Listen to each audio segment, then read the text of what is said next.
ఈ ఏడాది సంక్రాంతికి రిలీజ్ అయిన సినిమాలు ఒక్కొక్కటిగా ఓటీటీలో రిలీజ్ అయిపోతున్నాయి. రీసెంట్గా Ram Charan game changer cinema కూడా ఓటీటీలోకి వచ్చేసింది. ఆ సినిమాకు మంచి రెస్పాన్స్ వస్తుంది. థియేటర్లలో కంటే ఓటీటీలోనే జనాలు ఎక్కువగా సినిమాను ఇష్టపడుతున్నారు. ఇక సంక్రాంతికి వస్తున్నాం సినిమా కూడా అమెజాన్ ప్రైమ్లో రిలీజ్ అయింది. మరి నందమూరి బాలకృష్ణ నటించిన డాకు మహారాజ్ సినిమాపై మాత్రం అప్డేట్ లేదు.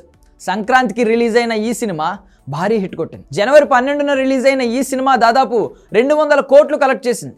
తమన్ సంగీతం అందించిన ఈ సినిమాను నార్మల్ ఆడియన్స్ కూడా ఎంజాయ్ చేశారు. దీంతో సంక్రాంతికి 2 సినిమాలు హిట్ అయితే అందులో ఇది బ్లాక్ బస్టర్గా నిలిచింది.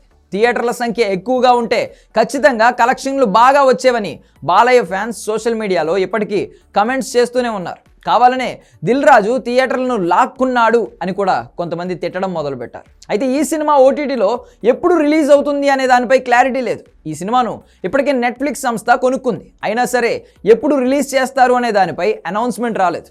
దీంతో నందమూరి అభిమానులు కాస్త డిసప్పాయింట్ అవుతున్నారు. అఖండ సినిమా తర్వాత నుంచి బాలయ్యకు రేంజ్ పెరిగిపోయింది.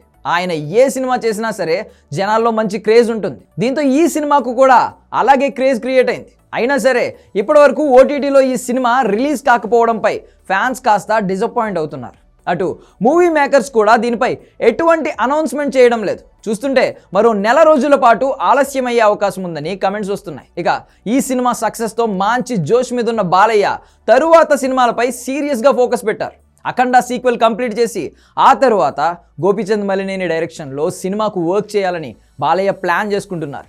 అఖండ సీక్వెల్ను సెప్టెంబర్లో రిలీజ్ చేయనున్న మేకర్స్ దీనిపై త్వరలోనే ఒక క్రేజీ అప్డేట్ కూడా ఇవ్వడానికి రెడీ అవుతున్నారు.